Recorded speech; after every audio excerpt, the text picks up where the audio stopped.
Deuxième partie du cours d'électronique, de l'introduction à l'électronique. Donc on est en train de parler des circuits électriques dans la RQS, l'approximation des régimes quasi-stationnaires. On a parlé de la loi des nœuds et de la loi des mailles. Maintenant, on va s'intéresser un peu plus aux dipôles qui forment les circuits électriques. Donc dipôle, ça veut dire deux pôles. Vous avez deux points ici en haut et en bas, qui délimitent l'objet électrique qui nous intéresse. Ça, ce sont ce qu'on appelle des générateurs. Donc si vous voulez que le circuit électrique soit actif avec des tensions et des courants, il faut qu'il y ait un générateur. Et ici, vous avez un générateur de courant à gauche et un générateur de tension à gauche et un générateur de courant à droite. Donc générateur de tension, on met le trait dans le même sens que le fil. Et générateur de courant, on met le trait de manière orthogonale au fil. Ici, ce générateur est parcouru par un courant I et on a une tension grand E à ses bornes. Et ici, même chose, on a une tension et un courant. Je les ai notés grand I et grand U pour différencier. Et la chose importante ici à observer, c'est que les deux flèches vont dans le même sens. C'est ce qu'on appelle la convention générateur. Donc, généralement, quand vous avez un générateur, vous mettez les deux flèches dans le même sens. Il se peut que les flèches soient dans des sens opposés, parce que le circuit électrique a été défini comme ça. Mais ça va faire que les lois vont être différentes. Il va falloir mettre des signes moins dans les relations, par exemple. Donc ça, c'est la convention générateur. Tension et courant sont pris dans le même sens. Et l'autre convention, c'est la convention récepteur, où cette fois-ci, tension et courant sont pris en sens inverse. Vous voyez, la tension à chaque fois va vers le haut et le courant vers le bas. Donc, je ne sais pas si vous avez déjà vu ces symboles-là. Ça, c'est une résistance. Donc pour être rigoureux, on appelle ça l'objet, on appelle ça un résistor.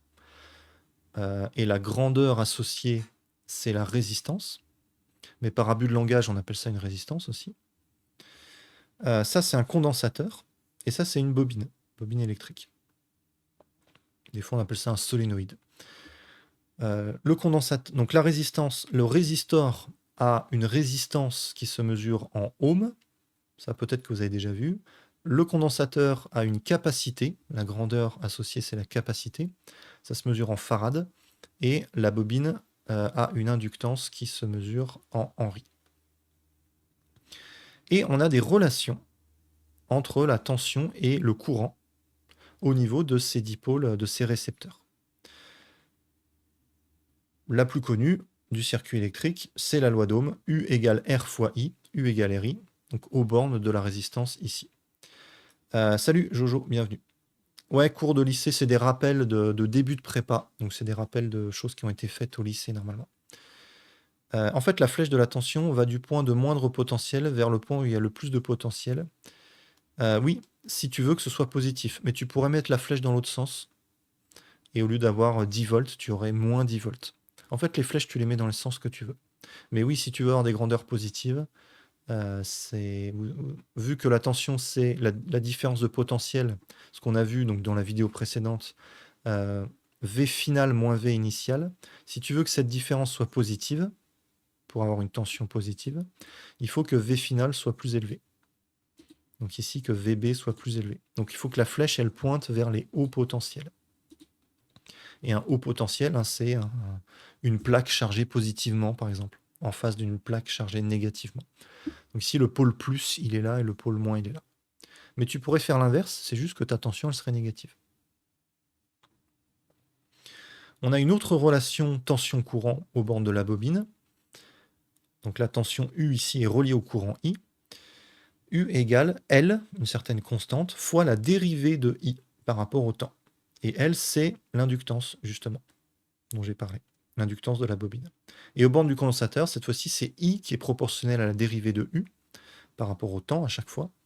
Et la constante de proportionnalité, c'est grand C, la capacité du condensateur. Donc la bobine, c'est celle-là, c'est ce dipôle. On a U égale LDI sur dt. Et ici, aux bornes du condensateur, on a I égale CDU sur dt. Attention, ces relations sont vraies en convention récepteur. Donc là, je n'ai pas mis cette diapo-là au début pour rien. C'est important la convention. Il faut, pour avoir ces lois, que la flèche de la tension et la flèche du courant soient dans des sens inverses. Sens inverse, convention récepteur. Imaginons que le circuit soit défini d'une certaine manière, que les deux flèches aillent dans le même sens. Donc vous pouvez avoir un récepteur électrique avec des flèches dans le même sens, avec donc une convention générateur. C'est pas adapté, c'est parce qu'on essaye d'éviter ça, mais des fois on se retrouve dans ce cas de figure. Et donc, à votre avis, que vont devenir ces lois si au lieu d'être en convention récepteur, on est en convention générateur? Ici, vous pouvez revenir un peu là-dessus. Si j'inverse le sens de la flèche de la tension pour qu'elle soit dans le même sens que le courant, les deux vers le haut, les deux vers le bas, ben je change le signe. Et donc, en fait, ces lois, elles vont continuer à s'appliquer. Il faudra juste mettre un signe moins devant. Donc, si vous êtes en convention récepteur, vous écrivez ça. Si vous êtes en convention générateur, vous écrivez U égale moins RI, U égale moins LDI sur dt, I égale moins CDU sur dt. Ok. Donc les résistances R se mesurent en ohms, les capacités des condensateurs C se mesurent en farad, on note grand F, ohm on note grand oméga, et les inductances L des bobines en Henry. Et typiquement, les résistances sont entre 1 ohm et 10 méga-ohms. C'est très très variable, une valeur de résistance. Les capacités des condensateurs entre 1 nanofarad et 100 microfarad. Donc 1 nanofarad, c'est 10 puissance moins 9, c'est 1 milliardième de farad. Si vous avez une capacité de 1 farad, en fait, c'est énorme. Dans les TP, dans vos travaux pratiques, vous n'aurez jamais 1 farad. Ce sera toujours des toutes petites capacités comme ça. Donc toutes petites en valeur numérique, mais en fait, c'est des capacités normales, ça. Capacités typiques. Et les inductances, c'est plutôt des micro-henry, des milli-henry. Voilà, entre 1 micro-henry, donc micro 10 puissance moins 6, donc 1 millionième. On a un théorème qui est très pratique, qui est une conséquence directe de la loi des nœuds et de la loi d'Ohm dont on vient de parler. La loi d'Ohm U égale RI, la loi des nœuds qu'on a vue dans la vidéo précédente, la somme des courants, la somme algébrique des courants qui vaut 0.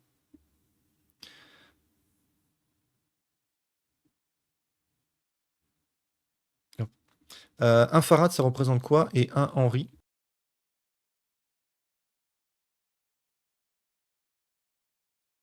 Donc le théorème de Millman, en fait, ça vient juste de la loi des nœuds, le fait que I1 ici, plus I2 plus I3 soit égal à 0.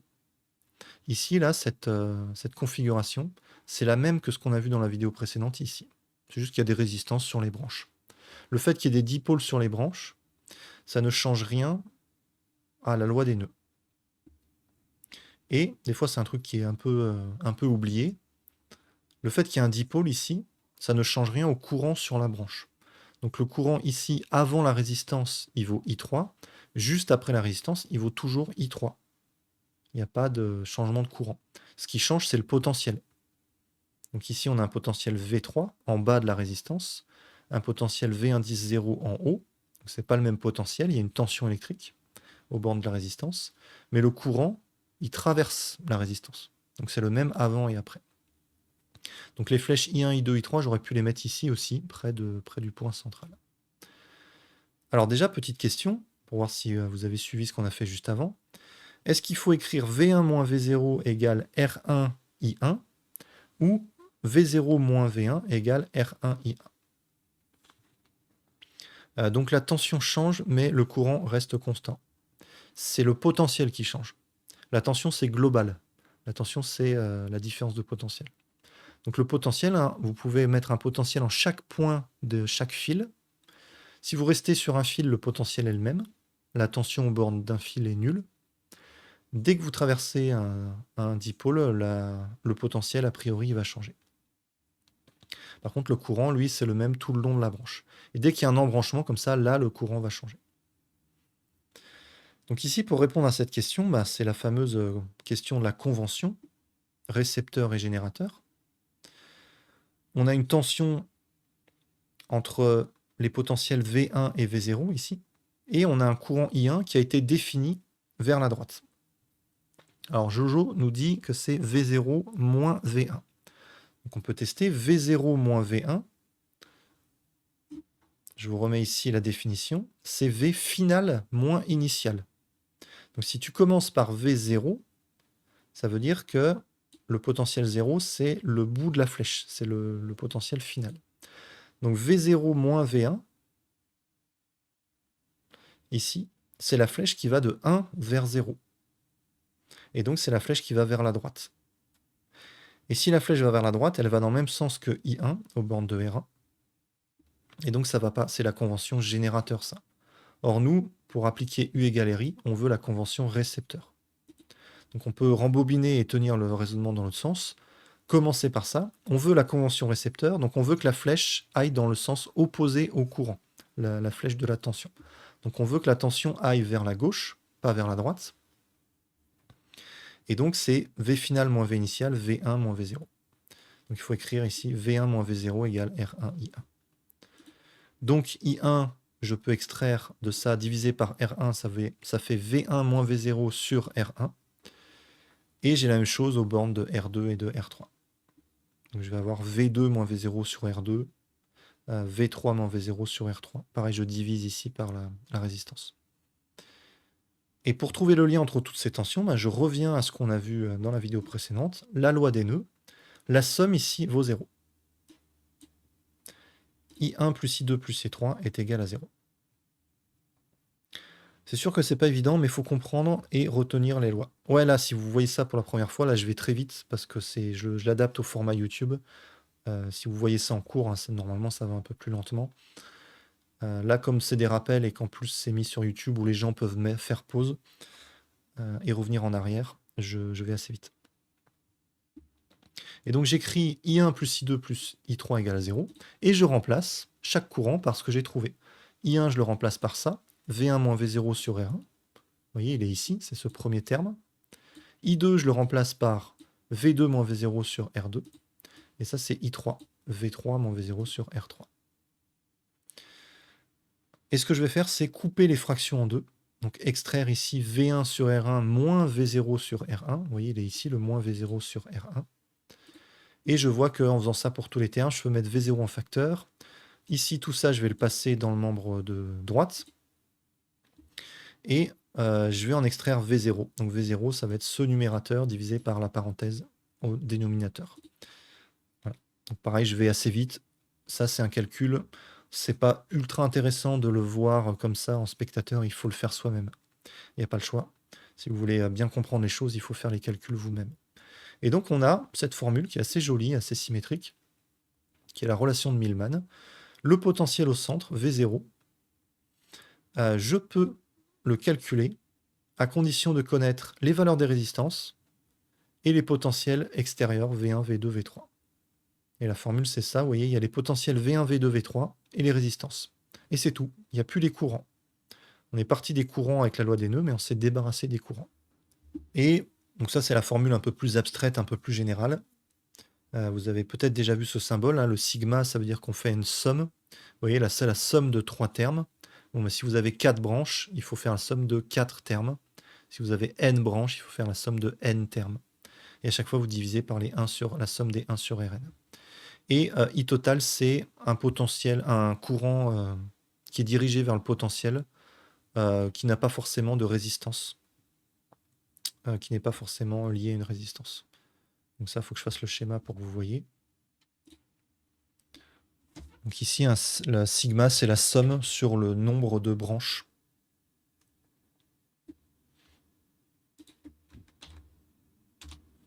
Je vous fais le petit schéma. Comme ça, vous avez la formule générale. Donc on peut imaginer qu'on a, par exemple 4 branches avec des résistances, un potentiel central V0. Je vais mettre que 3 branches, comme ça va plus vite. Des résistances R1 et R2. des potentiels V1 et V2 qui sont connus. Et des fois, vous n'avez pas forcément le potentiel de l'autre côté, vous savez juste que le courant vaut I0. Donc des fois, on met un générateur de courant, mais des fois, vous mettez juste I0. Voilà, vous ne savez pas ce qui se passe derrière, mais vu qu'on part de la loi des nœuds sur les courants, vous avez juste besoin de connaître le courant. Et donc là, V0, j'applique le théorème de Millman, c'est V1 sur R1 plus V2 sur R2 plus ce courant I0. C'était le I3 de tout à l'heure. Ici, on a juste I3 qui vaut I0. Et on divise par 1 sur R1 plus 1 sur R2. Il n'y a que deux termes. Il n'y a pas de troisième terme au dénominateur. OK. Donc vous voyez qu'ici, je vais remettre la formule. Voilà, le I total, hein, c'est le I qui arrive ici. Et il faut le prendre dirigé vers V0. Sinon, il faut mettre moins I0 comme d'habitude. Et là, vous voyez que c'est bien homogène. Hein. On a une tension, un potentiel en volts sur des ohms, sur une résistance en ohms. C'est des volts par ohm. Et en bas, on a 1 sur une résistance. Donc on divise par l'inverse des ohms. On divise 2 fois. Donc ça revient à multiplier par des ohms. Donc ça fait V sur R fois R en termes d'homogénéité. Donc des volts sur des ohms fois des ohms, ça donne bien des volts. Ça, c'est un conseil important. Vérifiez toujours l'homogénéité de vos résultats. Dès que la formule commence à être un peu compliquée, vous vérifiez si c'est homogène. Si c'est pas homogène, vous êtes forcément trompé. Une relation physique est toujours homogène. Donc les unités doivent correspondre. Il y a deux choses à vérifier. Vous devez ajouter des grandeurs de même unité. N'ajoutez pas des mètres et des secondes. Et de part et d'autre de signes égales, deuxième règle, il faut que les unités soient les mêmes. Alors des fois c'est homogène, mais quand même faux. Par exemple, si j'écris U égale 2 RI, bon, bah, c'est pas la bonne loi, c'est faux, c'est quand même homogène. Le 2, hein, le facteur 2, il ne change pas l'homogénéité. Donc si c'est homogène, vous n'êtes pas sûr que c'est juste. Par contre, si ce n'est pas homogène, là vous êtes certain que vous êtes trompé. C'est un bon moyen de détecter des erreurs. On peut parler des puissances consommées aux bornes de ces dipôles. On pourrait l'avoir avec que des sommes de Rn. Ici, là, alors attention. Si tu veux faire apparaître... Là, ici, tu ne peux pas faire apparaître la somme des Rn. La somme des 1 sur Rn, si je prends l'inverse, ce n'est pas la somme des Rn. Je ne sais pas si tu fais référence à ça, mais on va en parler parce que c'est très important. L'inverse, c'est pour ça que j'ai mis les rappels de mathématiques en premier. Il y a quelques vidéos. L'inverse de la somme des inverses, c'est pas la somme des résistances. Voilà, ça, c'est pas R1 plus R2. Donc ça, c'est très important. C'est une erreur qu'on voit très souvent. Et des fois, les élèves le connaissent, savent qu'il y a cette erreur à éviter. Mais bon, au bout de 3 heures de DS, quand on est un peu la tête dans le guidon, on fait l'erreur. Donc ici, hein, si je veux faire le calcul, je l'ai déjà fait dans les révisions, mais en bas, je mets au même dénominateur. Donc ça fait R2 plus R1 sur le produit. Et je prends l'inverse de ça. Donc ça fait produit sur somme. Quand vous avez des résistances en parallèle, hein, la résistance équivalente, c'est produit sur somme. Quand il y en a deux. Voilà. Donc ça, c'est un point important. La puissance perdue au niveau de la résistance, ça, c'est une formule générale à connaître par cœur. La puissance, c'est U fois I. Le produit des Rn qui peut se simplifier en haut et en bas. Non, non, là, tu peux pas simplifier. Tu peux pas simplifier. Là. Tu peux pas mettre en facteur, tu peux pas sortir les Vn de la somme, même s'il n'y a pas ce courant là. Là, il n'y a pas de simplification possible. Ce que tu peux faire par contre, c'est mettre moins de barres de fraction. Mais la formule ici, elle est assez jolie, assez symétrique, donc on préfère. Donc ça, c'est la formule générale. Dès que vous êtes en convention récepteur, la puissance qui est reçue, donc c'est reçu par la résistance et donc après dissipé, cette puissance, c'est U fois I. Et U, on sait que c'est RI, donc ça fait U fois I, ça fait RI carré.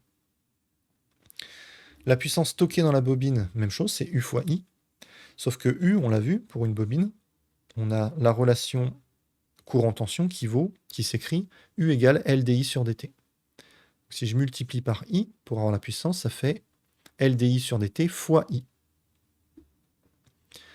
Et ça, si vous êtes un peu à l'aise mathématiquement, une fonction fois sa propre dérivée, c'est la dérivée du carré, divisé par 2.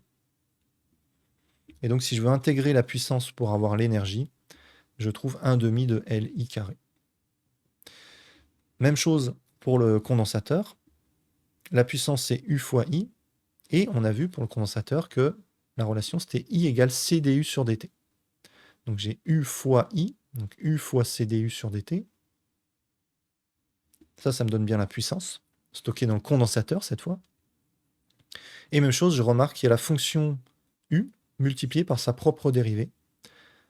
Ça, je sais intégrer, ça fait 1/2 de U carré, donc 1/2 de CU carré. Vous pouvez vérifier ça en dérivant. Donc si j'ai l'énergie, je vais l'écrire comme ça, oups, avec un symbole d'écriture cursive. L'énergie de la bobine, 1/2 de LI carré. Pour avoir la puissance stockée dans la bobine, la puissance, c'est la dérivée de l'énergie par rapport au temps. La puissance, ça se mesure en watts, l'énergie en joules et le temps en secondes. Et 1 watt, c'est 1 joule par seconde. Voilà, si votre télé consomme 1000 watts, ça veut dire que toutes les secondes, elle consomme 1000 joules. Et des fois, vous voyez l'énergie en kilowattheure.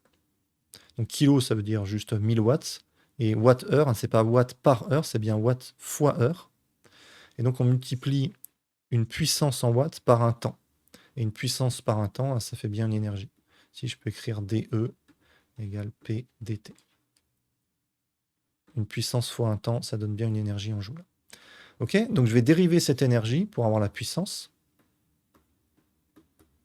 L, c'est une constante, donc 1/2 de L, ça ne bouge pas. Et la dérivée de la fonction I de t, attention, on ne dérive pas par rapport à I, on dérive par rapport à t. Donc c'est 2i, mais c'est pas tout, c'est 2i fois di sur dt. Parce qu'on dérive par rapport à t et pas par rapport à i. Les facteurs 2 se compensent et on trouve L fois I fois di sur dt. Et ça, c'est bien la formule qu'on avait obtenue en passant par la définition U fois I. Donc là, j'ai vérifié dans le sens inverse, mais vous pouvez très bien aller de puissance vers énergie en intégrant. Donc ça, c'est un réflexe à avoir. Dès que vous voyez une fonction fois sa propre dérivée, ça s'intègre en f carré sur 2. Il y a un petit 1/2 à mettre. Voilà, donc tout ça, c'est à connaître. Alors ça, c'est à connaître par cœur. P égale U fois I. Le fait que P soit égal à la dérivée de l'énergie, c'est à connaître par cœur. Et ces formules-là aussi, hein, vous pouvez les apprendre. 1/2 de LI carré, 1/2 de CU carré. Ça se retrouve, mais c'est bien de les connaître aussi. Les fameuses associations de résistance, donc résistance en série ou en dérivation, ou parallèle. En série, donc vous avez un collier de perles comme ça. Et la définition un peu plus rigoureuse, c'est que c'est le même courant qui traverse les trois dipôles, R1, R2 et R3. Et dans ce cas-là, la résistance équivalente, c'est la somme des trois. Je ne fais pas la démonstration, je vous laisse démontrer ça à partir de la loi d'Ohm. C'est un exercice classique. C'est vrai aussi pour les inductances, avec la loi U égale LDI sur dt. Vous utilisez la linéarité de la dérivée. La dérivée de la somme, c'est la somme des dérivées. Pareil, vous pouvez démontrer ça. Donc L total, c'est L1 plus L2 plus L3. Par contre, pour les capacités, elles s'ajoutent en dérivation ou en parallèle. Vous voyez, ça, ce sont des dipôles placés en dérivation. Cette fois-ci, ce n'est pas le courant, c'est la tension qui est la même aux bornes des trois dipôles. Effectivement, la tension, c'est la différence de potentiel. Et tout ça, tout ce qui est en haut, là, c'est le même potentiel. Donc j'aime bien pour expliquer ça, utiliser des couleurs. Voilà. Donc ça, c'est le potentiel VA. On a le même potentiel sur tous les points en rouge ici, des fils en rouge. Et en haut, vous avez le potentiel VB. Là, vous pouvez suivre, vous pouvez vous balader sur le fil, là. Tant que vous ne rencontrez pas de dipôle, on est au même potentiel VB. Et donc la tension ici, c'est VB moins VA. C'est la même tension ici. Vous voyez, à chaque fois, on va du rouge vers le bleu. Donc là, les trois dipôles ont bien la même tension à leur borne. Ça, c'est la définition de dipôle en parallèle.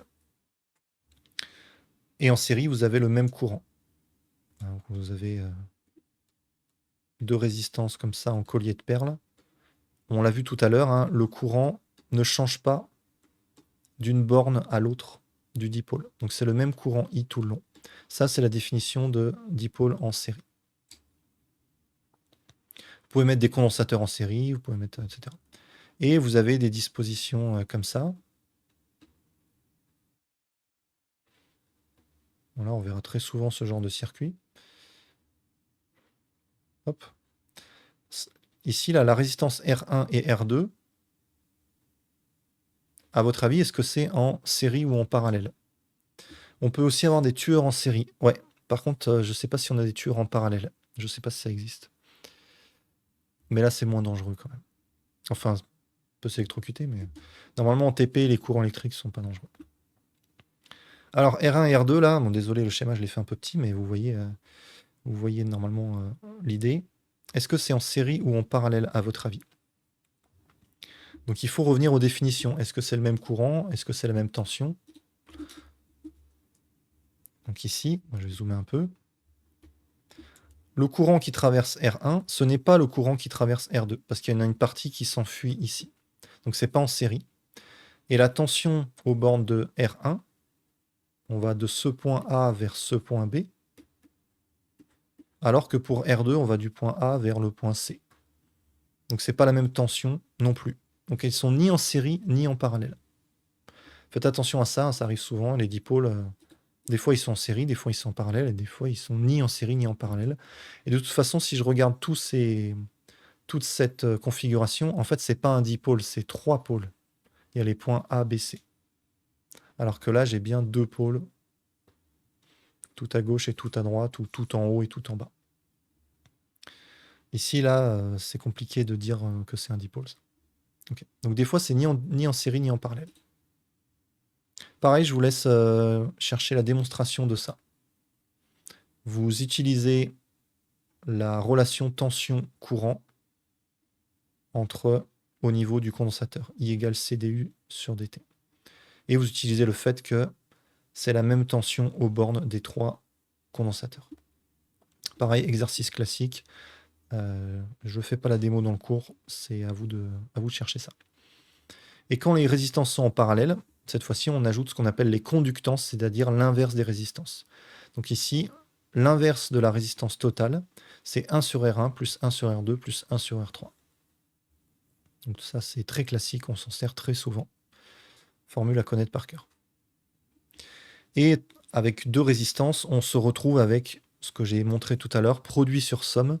Ça, c'est vrai seulement pour deux résistances. À partir de 3, ça ne marche plus. De toute façon, c'est plus homogène. Là, vous voyez, vous avez des ohms au carré sur des ohms, ça donne bien des ohms. Si vous avez des ohms au cube sur des ohms, ça donne des ohms carrés, ça ne marche pas. Donc cette formule produit sur somme, ça ne marche que pour deux résistances. Une disposition très classique, ici, qu'on appelle le pont diviseur. Ici, c'est un pont diviseur de tension. Quand vous avez ici deux résistances en série, il ne faut pas qu'il y ait de courant qui s'échappe ici entre les deux. C'est le même courant qui traverse R1 et R2. On a la loi U2. On arrive à exprimer U2, la tension aux bornes de R2, en fonction de la tension totale E, qui est aux bornes des deux résistances. Et la loi, c'est U2 égale R2 sur R1 plus R2 fois E, à connaître par cœur. Même chose, je vous laisse faire la démonstration. Ça vous entraîne à utiliser la loi d'Ohm, la loi d'émail. Je vous donne des indices. Et ça, c'est la disposition pont diviseur de courant qu'on utilise très rarement. Celle-là, on l'utilise très très souvent, mais pont diviseur de courant, ça arrive très très très rarement. Cette fois-ci, on a des résistances qui sont non pas en série, mais en parallèle. Elles ont la même tension à leur borne. Et la formule, c'est I2, le courant qui traverse R2, qui vaut R1 sur R1 plus R2 fois I0, le courant total. Là, vous voyez que I0 se coupe en deux. Vous pouvez appliquer la loi des nœuds ici. I0, c'est I1 plus I2. Ça vous permet de démontrer ça. Même chose, je vous laisse faire la démonstration. Donc ici, hein, vous pouvez retenir que le R2 est au numérateur, sachant qu'on quand on calcule U2. Donc au numérateur, vous mettez la résistance qui correspond à la tension. Vous mettez pas R1, vous mettez R2 quand vous calculez U2. Et là, c'est l'inverse. Les impédances d'entrée et de sortie. Quand vous avez un système ici qui est une boîte noire et que vous voulez juste savoir quel est le comportement en entrée et en sortie, vous pouvez calculer ce qu'on appelle les impédances d'entrée et de sortie. On verra plus tard pourquoi on appelle ça impédance et pas résistance. Vous voyez, c'est tension sur courant. Ça vient du fait qu'il peut y avoir des dipôles différents de résistance. Et en fait, on va utiliser la notation complexe. Donc, on va trouver des nombres complexes parfois pour ça. Salut Westry, bienvenue sur le live. Donc, l'impédance d'entrée, c'est UE sur IE. Tension d'entrée sur courant d'entrée. L'impédance de sortie, c'est US sur IS. Et vous avez ici les tensions qui sont prises dans le même sens, ici vers le haut. Et le courant d'entrée entre et le courant de sortie sort. C'est la convention qu'on prend. Je reviens enfin sur le titre, ARQS. Ah, je rappelle, on s'intéresse au circuit électrique dans la RQS. ARQS, hein, donc ça veut dire approximation des régimes quasi-stationnaires.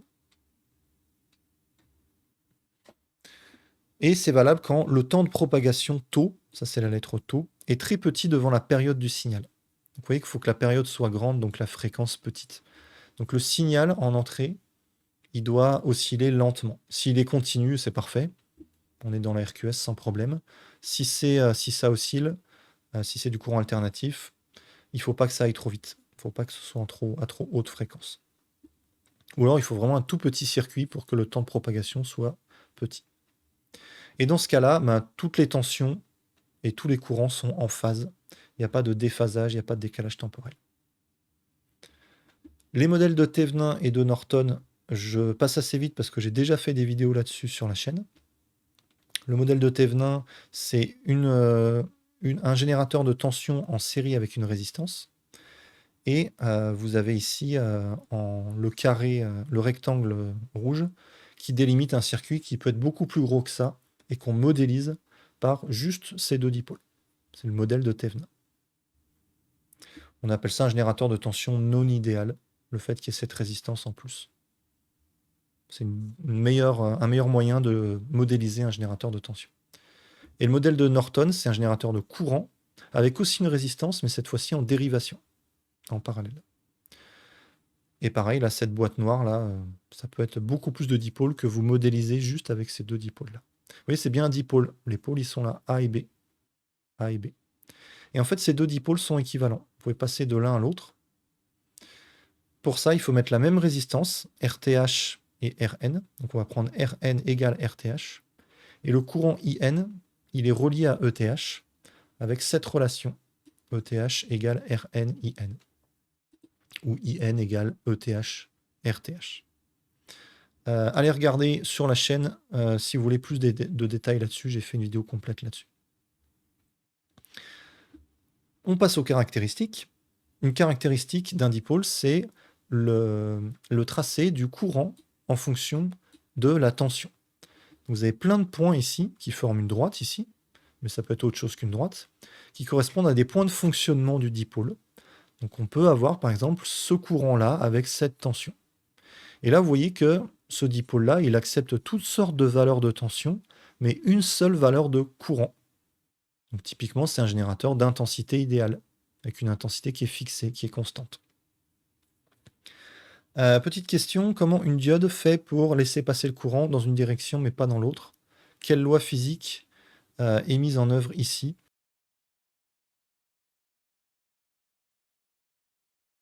Donc quand elle est bloquée, il n'y a pas de courant qui passe. On voit ici le courant est égal à 0. Et ici, on a un courant qui commence à augmenter quand on dépasse une certaine tension.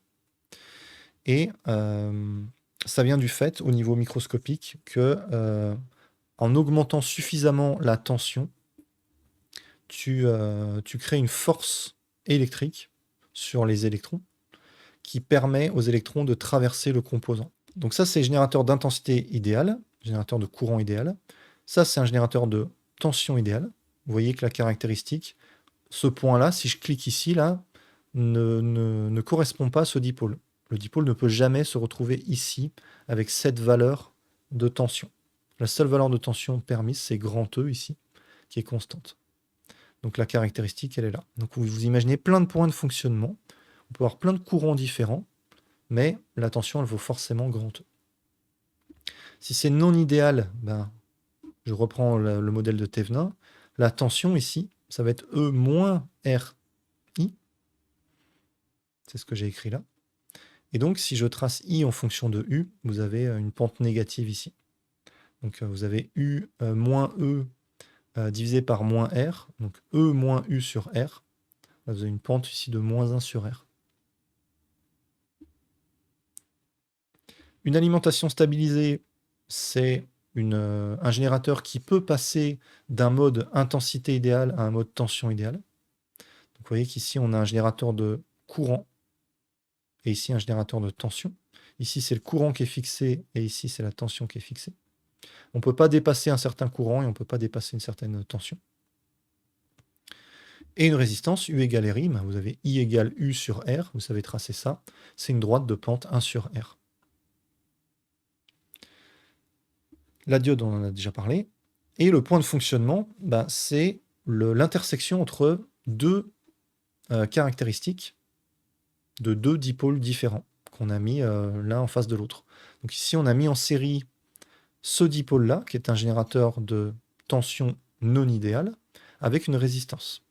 Donc ce qu'on va faire, c'est tracer cette caractéristique, la caractéristique du générateur de tension non idéale, et la caractéristique de la résistance. On va mettre les deux sur le même schéma.